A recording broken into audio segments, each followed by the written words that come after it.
Iran ও লেবাননে নিহতের সংখ্যা প্রায় ৮০০, হামলা জোরদারের নির্দেশ ট্রাম্পের, পাল্টা আক্রমণ জোরদার ইরানের, হরমুজ প্রণালী বন্ধ ঘোষণা।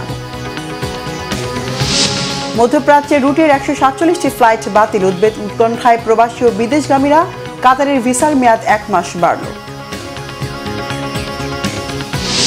ঢাকার ২ সিটির ফান্ড শূন্য, প্রধানমন্ত্রীর স্বর্ণাপন্ন ২ প্রশাসক, মহানগরবাসীর দুর্ভোগ লাঘবে ব্যবস্থার নির্দেশ তারেক রহমানের। ৩ দিনের সফরে ঢাকায় মার্কিন সহকারী পররাষ্ট্রমন্ত্রী পল কাপুর, বাংলাদেশের সাথে কৌশলগত সম্পর্ক জোরদারই লক্ষ্য। গণভোট অধ্যাদেশ ও জুলাই সনদ বাস্তবায়ন আদেশ কেন অবৈধ ঘোষণা হবে না, রুল হাইকোর্টের। সংবিধান সংস্কার পরিষদের শপথ নিয়েও প্রশ্ন, রাজপথে নামার হুঁশিয়ারি এনসিপি।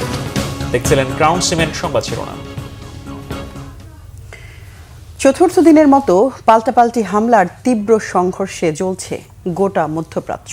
ইরান থেকে লেবানন, ইসরায়েল থেকে সৌদি আরব, কাতার, কুয়েত, দুবাই, গোটা অঞ্চল এখন পরিণত এক যুদ্ধক্ষেত্রে। ইরানের প্রেসিডেন্ট ভবন সহ নতুন অন্তর্বর্তী কাউন্সিল সদস্যদের লক্ষ্য করে বিমান হামলা চালিয়েছে ইসরায়েল। সেই সাথে ইরানকে সমর্থন দেয়ায় লেবাননে হিজবুল্লাহদের দমনে মঙ্গলবার ব্যাপক অভিযান চালিয়ে যাচ্ছে বর্বর ইসরায়েল ও আমেরিকা। ইরান ও লেবাননের মার্কিন ইসরায়েল যৌথ হামলায় নিহতের সংখ্যা বেড়ে ৮০০-র কাছাকাছি পৌঁছেছে। যুদ্ধ বন্ধে আলোচনার সম্ভাবনা অনেক দেরি হয়ে গেছে উল্লেখ করে তা নাকচ করে দিয়েছেন মার্কিন প্রেসিডেন্ট ডোনাল্ড ট্রাম্প। তবে ইরানে হামলা নিয়ে দেশ বিদেশে ব্যাপক চাপের মুখে পড়েছেন প্রেসিডেন্ট ট্রাম্প। ডেস্ক রিপোর্টে আরও জানাচ্ছেন রিফাত জামান।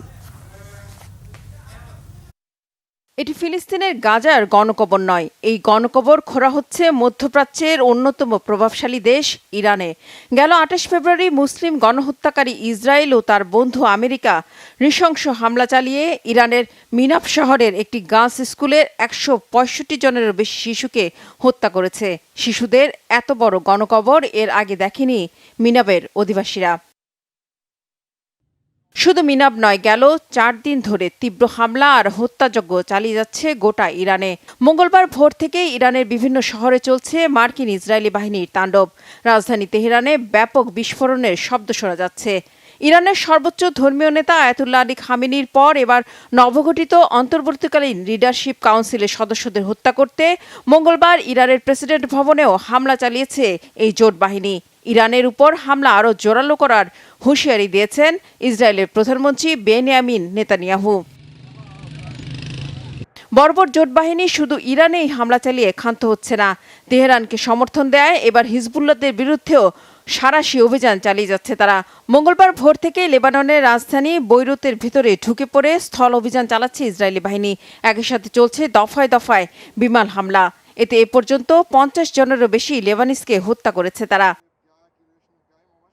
তবে আমেরিকা ও ইসরায়েলের মতো শক্তিধর জোটের বিরুদ্ধে একাই লড়ে যাচ্ছে ইরান।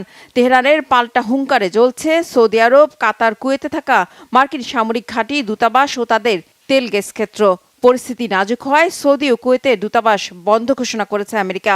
ইরানের হামলা থেকে বাঁচতে জর্ডান, কুয়েত, লেবানন, ওমান, কাতার, সৌদি আরব, সিরিয়া, সংযুক্ত আরব আমিরাত সহ ১৫টি দেশের মার্কিন নাগরিকদের মধ্যপ্রাচ্য ছাড়ার নির্দেশ দিয়েছে যুক্তরাষ্ট্র। টানা চতুর্থ দিনে এসেও ক্ষতিগ্রস্ত দেশগুলোতে স্থগিত রয়েছে বিমান চলাচল। তবে সংযুক্ত আরব আমিরাত ও সৌদি আরবের কয়েকটি ফ্লাইটের গতিপথ পরিবর্তন করা হয়েছে। মধ্যপ্রাচ্যে মোতায়েন করা হয়েছে আরও যুদ্ধবিমান। তবে যুদ্ধ বন্ধে আলোচনা অনেক দেরি হয়ে গেছে উল্লেখ করে আলোচনার প্রস্তাব নাকচ করে দিয়েছেন মার্কিন প্রেসিডেন্ট ডোনাল্ড ট্রাম্প। আর ইরানের বিরুদ্ধে পরমাণু অস্ত্র তৈরির যে অভিযোগ এনে হামলা চালাচ্ছে যুক্তরাষ্ট্র ও ইসরায়েল, সে দাবির পক্ষে কোনো প্রমাণ পাওয়া যায়নি বলে জানিয়েছে রাশিয়া। রুশ পররাষ্ট্রমন্ত্রী সের্গেই ল্যাভরভ জানান, এখন পর্যন্ত ইরানের পারমাণবিক অস্ত্র তৈরির কোনো প্রমাণ দেখেনি রাশিয়া। তবে ইরানে হামলা নিয়ে দেশ বিদেশে ব্যাপক চাপের মুখে পড়েছেন প্রেসিডেন্ট ট্রাম্প। ইরানে হামলার বিরুদ্ধে বিক্ষোভ হয়েছে ভারত, পাকিস্তান ও ফিলিপাইন সহ বিভিন্ন দেশে। হামলার বিরুদ্ধে ক্ষোভ জানিয়ে রাস্তায় নেমে এসেছে খোদ যুক্তরাষ্ট্রের আটলান্টার অধিবাসীরাও। রিফাত জামান, বাংলাভিশন নিউজ ডেস্ক।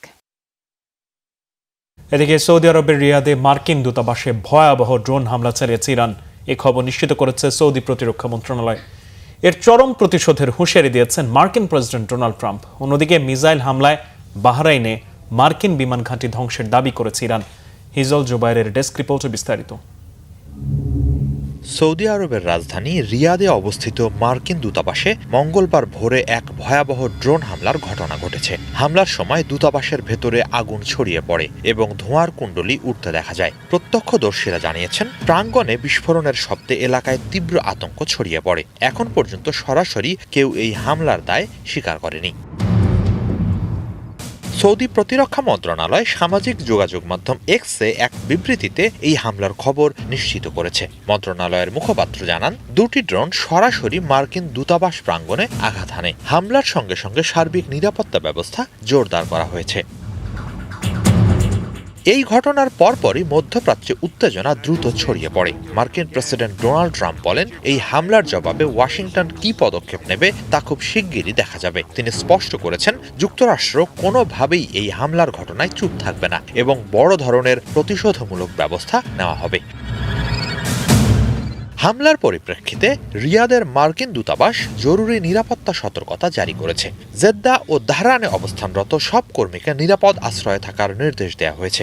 একই সঙ্গে সৌদি আরবে অবস্থানরত সব মার্কিন নাগরিককে পরবর্তী নির্দেশ না দেওয়া পর্যন্ত নিরাপদ স্থানে থাকার পরামর্শ দেওয়া হয়েছে। এই ঘটনার পর স্থানীয় সামরিক স্থাপনা ও কূটনৈতিক এলাকায় অপ্রয়োজনীয় যাতায়াত সীমিত করারও নির্দেশ দেওয়া হয়েছে। গোটা মধ্যপ্রাচ্য জুড়ে মার্কিন স্থাপনাগুলোয় জারি করা হয়েছে সর্বোচ্চ সতর্কতা। আল জাজিরা সহ বিভিন্ন আন্তর্জাতিক সংবাদ মাধ্যম জানিয়েছে, রিয়াদের কূটনৈতিক এলাকায় নিরাপত্তা ব্যবস্থা কয়েক গুণ জোরদার করা হয়েছে। সৌদি কর্তৃপক্ষ হামলার উৎস শনাক্ত করতে তদন্ত শুরু করেছে। একই সময় মধ্যপ্রাচ্যের অন্যান্য অঞ্চলেও সংঘর্ষের খবর আসছে। বাহরাইনে ইরানের ক্ষেপণাস্ত্র ও ড্রোন হামলায় একটি মার্কিন বিমান ঘাঁটি ধ্বংস হয়েছে।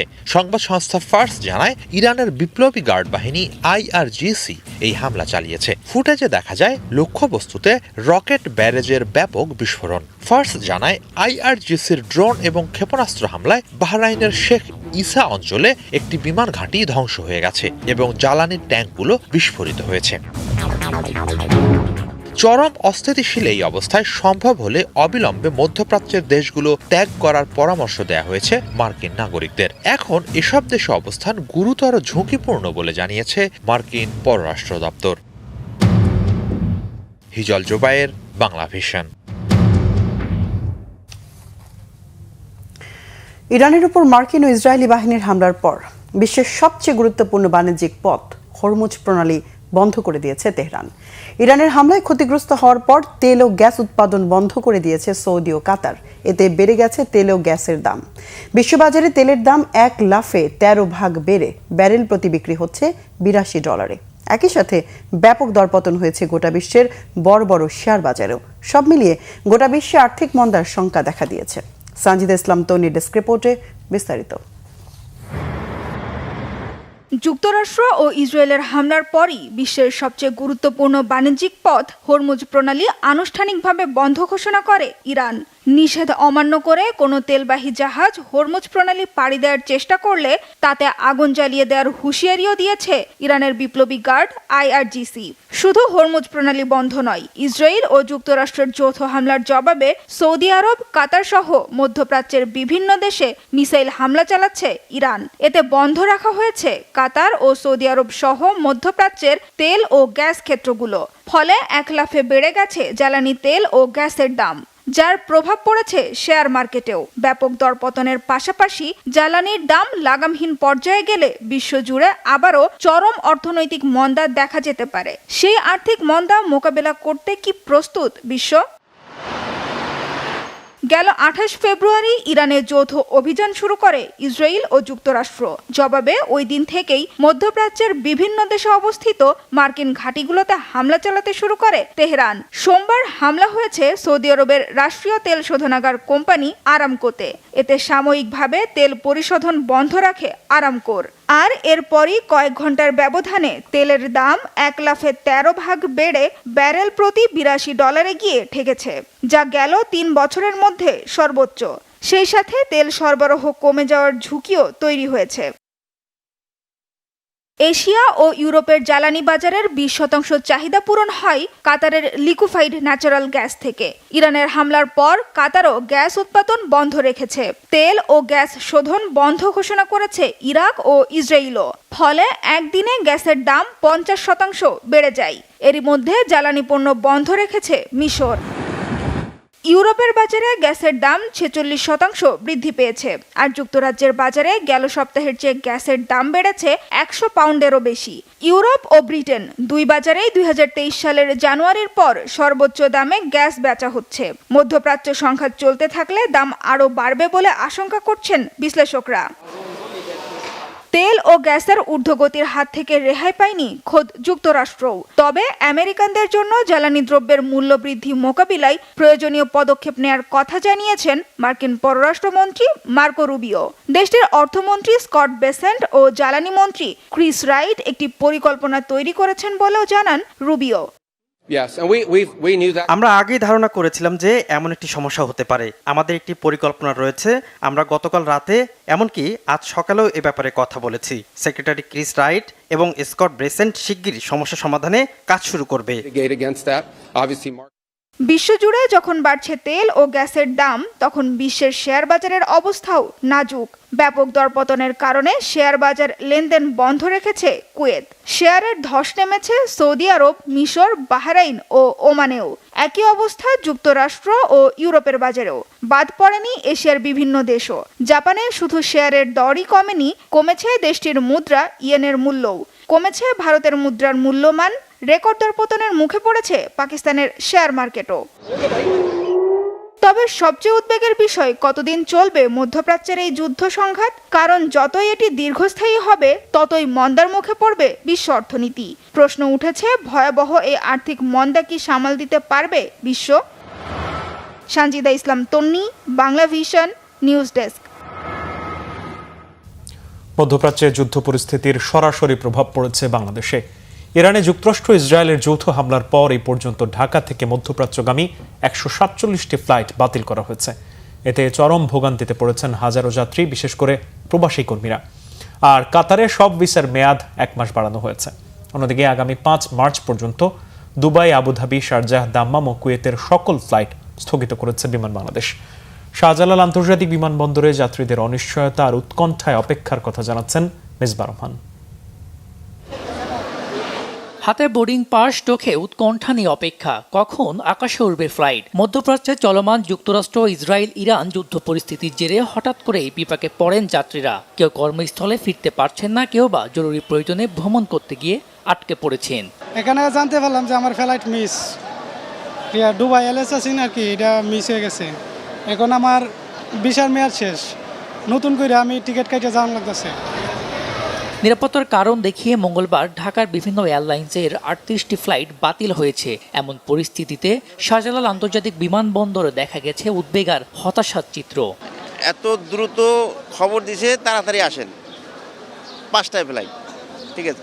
এখন ভিতরে ঢোকার পর বলতেছে না, আপনাদের ফ্লাইট ক্যান্সেল হয়ে গেছে বিকাল 5:45-এ।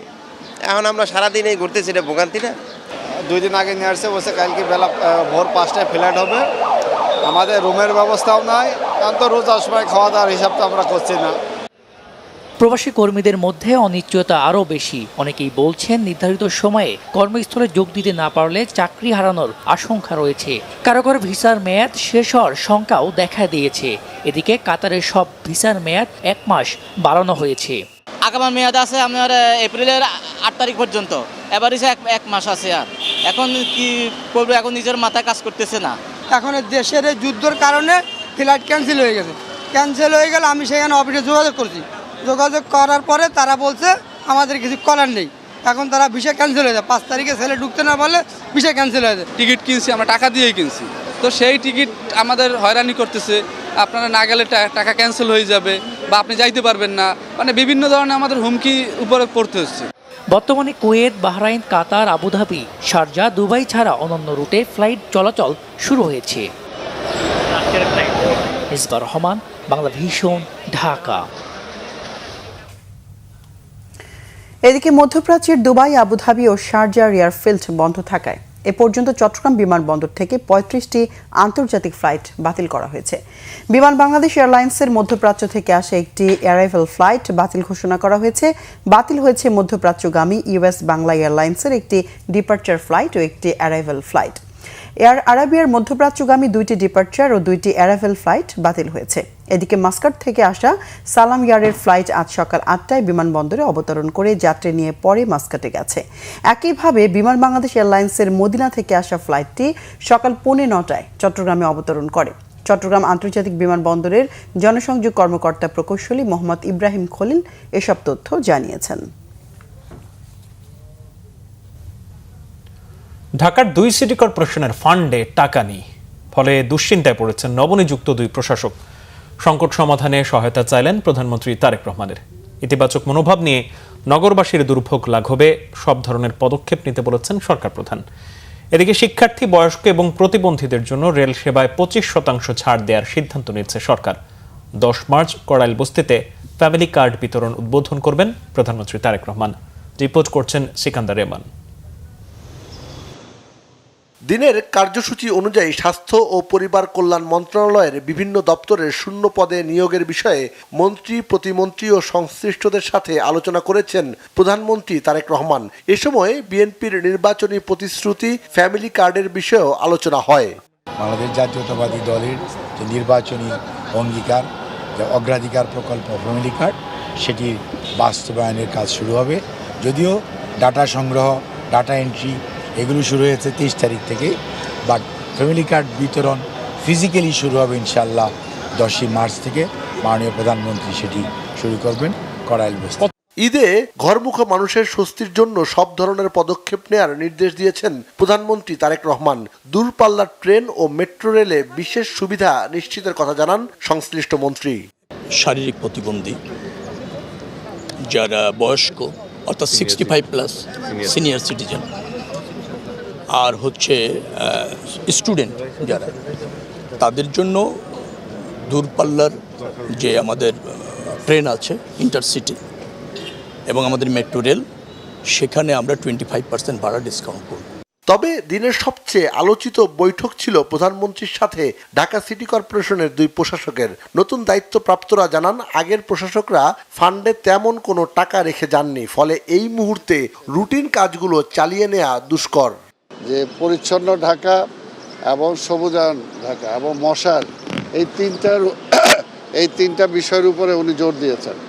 এই তিনটা, সামনে যেহেতু বর্ষা আসতেছে এবং সামনে ডেঙ্গুর প্রকোপ বাড়বে, এই কারণে মশাকে যে কোনোভাবেই হোক মশাকে নিয়ন্ত্রণে আনতে হবে আর ক্লিন করতে হবে। আমাদের দক্ষিণ মাননীয় প্রশাসক সাহেব যেটা বলেছে, একইভাবে ঢাকা উত্তর সিটি কর্পোরেশনে এখন ভঙ্গুর অবস্থা।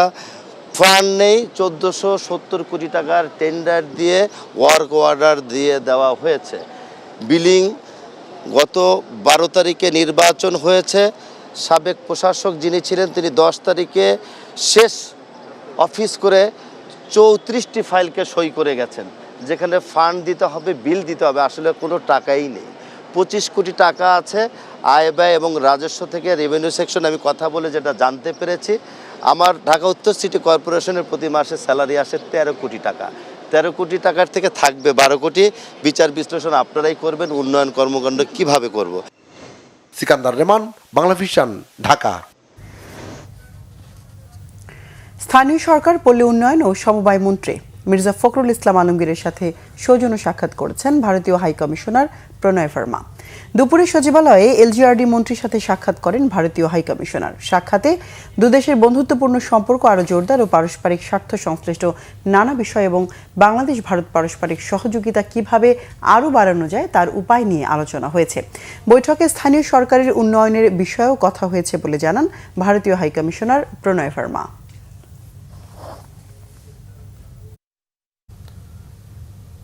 3 দিনের সফরে ঢাকায় দক্ষিণ ও মধ্য এশিয়া বিষয়ক মার্কিন সহকারী পররাষ্ট্রমন্ত্রী পল কাপুর। যুক্তরাষ্ট্র বাংলাদেশের মধ্যে কৌশলগত সম্পর্ক জোরদারের লক্ষ্যে মার্কিন সহকারী পররাষ্ট্রমন্ত্রী ঢাকায় এসেছেন।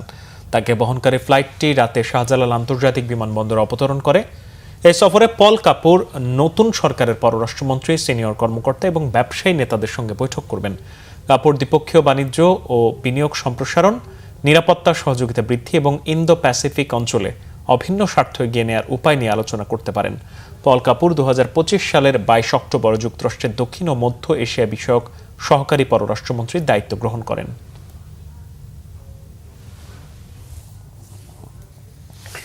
রোহিঙ্গাদের দ্রুত মিয়ানমারে প্রত্যাবাসনের লক্ষ্যে জাতিসংঘ নিরাপত্তা পরিষদ সহ অন্যান্য আন্তর্জাতিক ফোরামে যুক্তরাজ্যের নেতৃত্ব অব্যাহত রাখার আহ্বান জানিয়েছেন পররাষ্ট্রমন্ত্রী ডক্টর খলিলুর রহমান।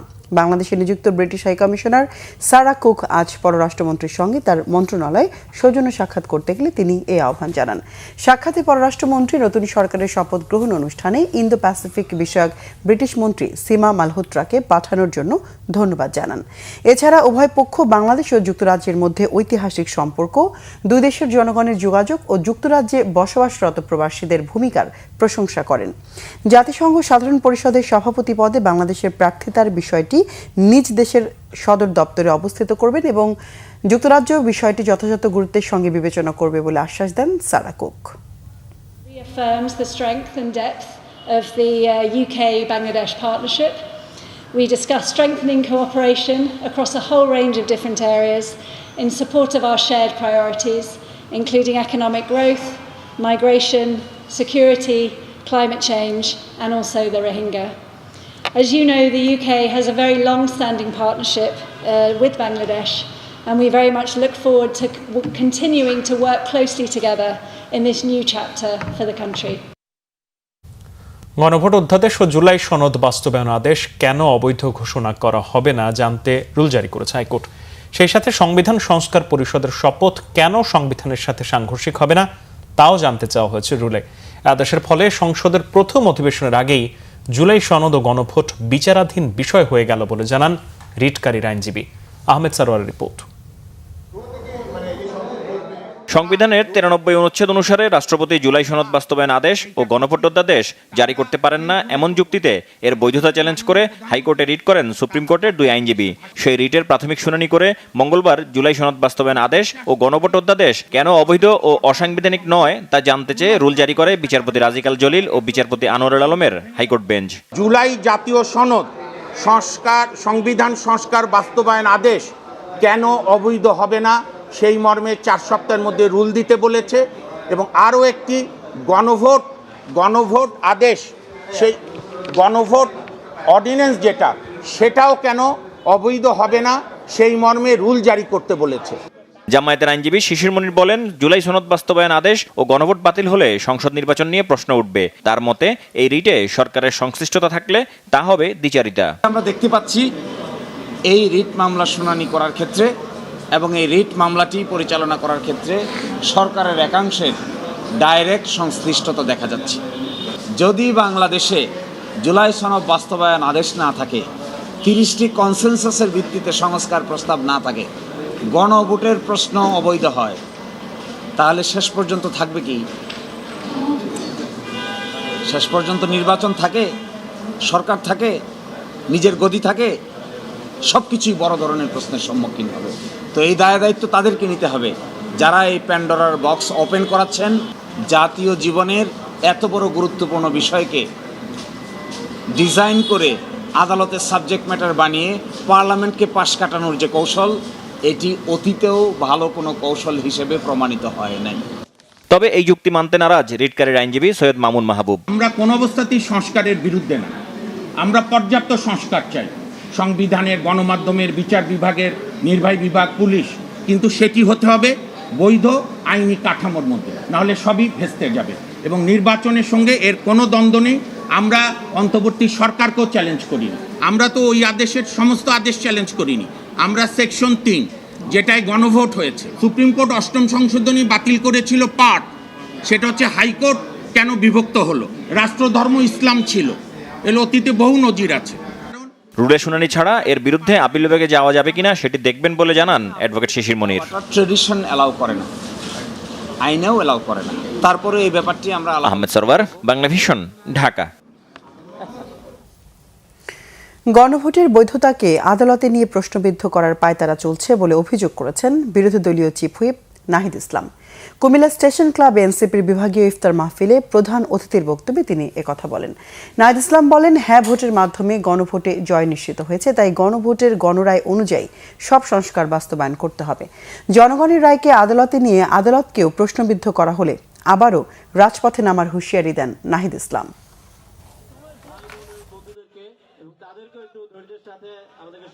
আমরা হ্যাঁ পক্ষে ভোট দিয়ে গণভোটকে জয়যুক্ত করেছি, কিন্তু সেই গণভোটের গণরায়কে নিয়ে যাওয়া হচ্ছে আদালতে। গণভোটের বৈধতাকে প্রশ্ন করা হচ্ছে আদালতে। আমরা কি সেটা মানবো না। যদি জনগণের রায়কে আদালতে নিয়ে যাওয়া হয় তাহলে আমাদেরকেও রাজপথে যেতে হবে।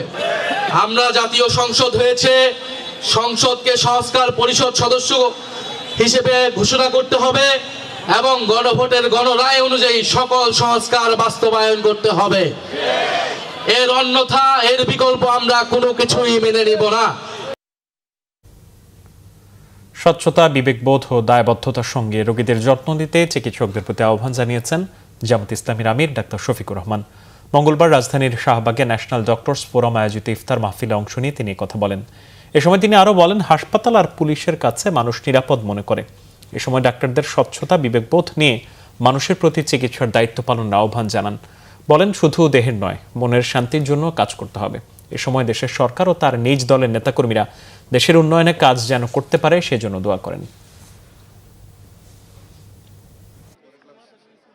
আমরা সেই মানবিক জায়গাটা তৈরি করতে পারি কিনা, আল্লাহ আমাদেরকে যে বিবেক দিয়েছেন সেই বিবেক অনুযায়ী আমরা দুনিয়ার সামনে একটা মডেল উপস্থাপন করতে পারি কিনা।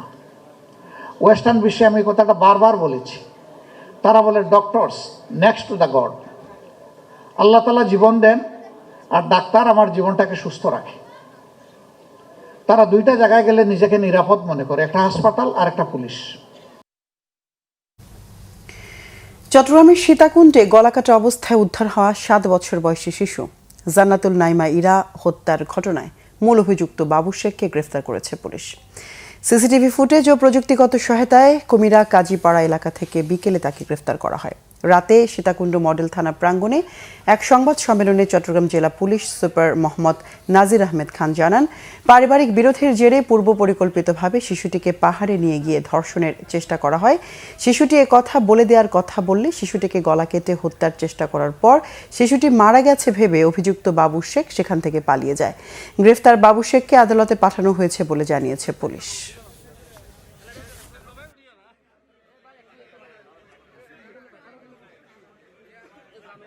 আনুমানিক 7 বছরের একটি মেয়ে আংশিক গলা কাটা অবস্থায় ওখানকার কয়েকজন নির্মাণ শ্রমিক তাকে উদ্ধার করেছে এবং সেখান থেকে থানা পুলিশ অতি দ্রুত সীতাকুণ্ড হাসপাতালে ভর্তি করে এবং পরবর্তীতে উন্নত চিকিৎসার জন্য চট্টগ্রাম মেডিকেলে তাকে ভর্তি করা হয়।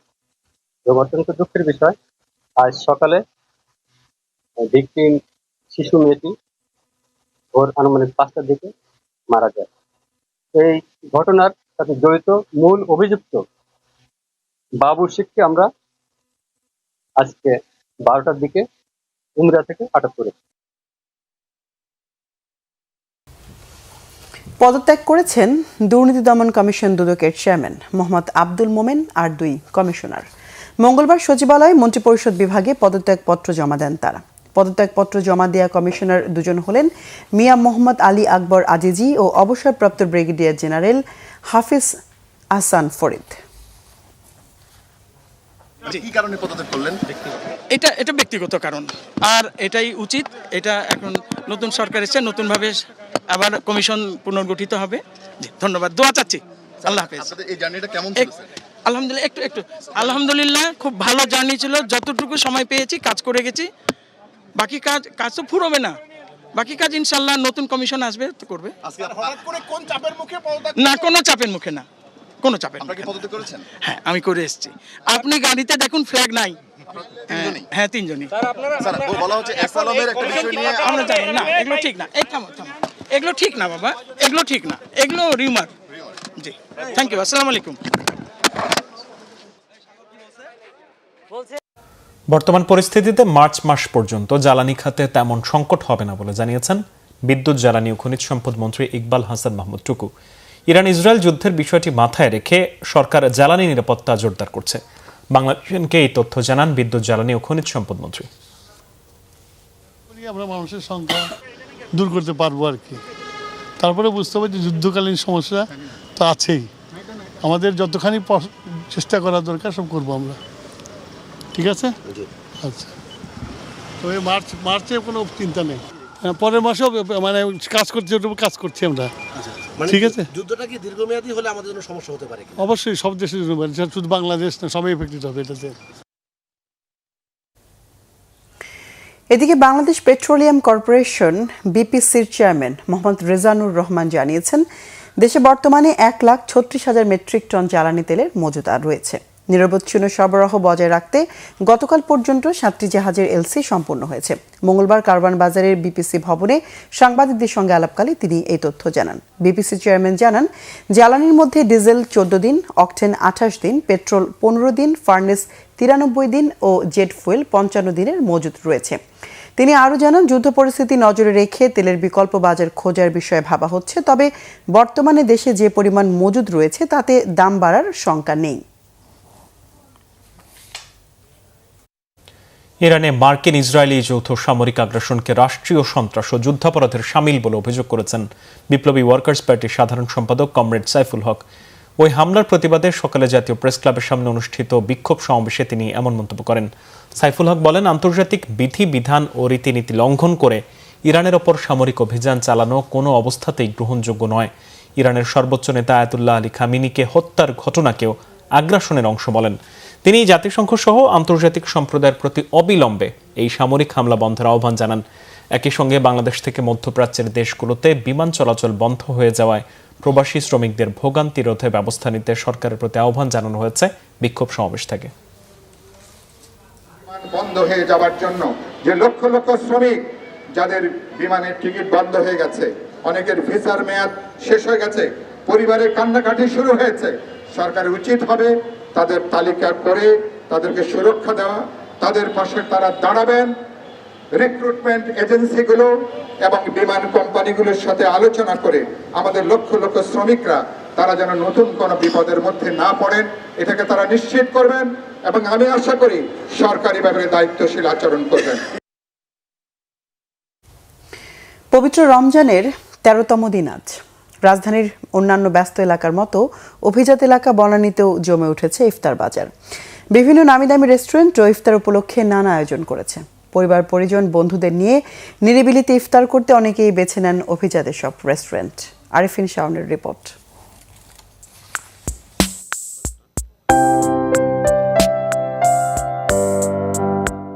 ঐতিহ্যবাহী বাঙালি খাবার থেকে শুরু করে মেডিটেরিয়ান, কন্টিনেন্টাল নানা রকমের খাবারের সমৃদ্ধ ইফতারের বুফে মেনু। সেই সাথে রয়েছে বিভিন্ন ফল, সালাদ সহ বিভিন্ন ধরনের পানীয়, ডেজার্ট, লাইফ সেকশনে নানা রকমের কাবাব। রাজধানীর 4 star restaurant golden tulip the grand মার্কের ইফতার আয়োজনের চিত্র এটি।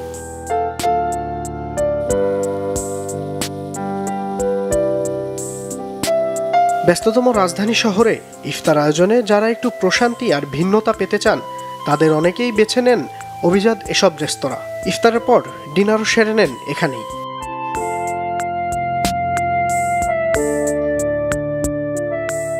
পরিবার নিয়েও স্বস্তিতে ইফতারের জন্য আসেন অনেকে। ইফতারের জন্য আর কি বাসায় চলে যেতে হয় সবসময়, তো আমরা প্ল্যান করেছি যে একদিন আমরা সবাই এক জায়গায় যাবো, খাওয়া দাওয়া করবো, কিছু গল্প আড্ডা করবো। আর এখানে একটা অফারও ছিল, সো আমরা সবাই জন্য প্ল্যান করলাম যে নিয়ারেস্ট বেস্ট প্লেস কোনটা। সব টাইপের ফ্যাসিলিটিস এখানে পাচ্ছে, এই জন্য আর কি রেস্টুরেন্টটা চুজ করা হয়েছে। ওনারা যে এনভায়রনমেন্টটা আর যে ফুড কোয়ালিটিটা প্রোভাইড করতেছে সেটা আসলে এই বাজেটে ওর্থ ইট। বাজেট ফ্রেন্ডলি কোনো বাফেটে যেতে চাই ফ্রেন্ডস এন্ড ফ্যামিলি নিয়ে, I think it's a good place. এদিকে রোজাদারদের কথা চিন্তা করে স্বাস্থ্যসম্মত খাবার দিয়ে মেনু সাজানোর চেষ্টার কথা জানালো কর্তৃপক্ষ। বাজেট ফ্রেন্ডলি যাদের বাজেট তাদের জন্য বিশেষ ব্যবস্থা আছে। ইফতারের প্রাইস হচ্ছে আমাদের বাই ওয়ান গেট ওয়ান 5,175 টাকা, বাই ওয়ান গেট ওয়ান 5,175 টাকা এবং বাই ওয়ান গেট টু একই প্রাইস 5,175 টাকা উইথ দ্য সিলেক্টেড ব্যাংকার।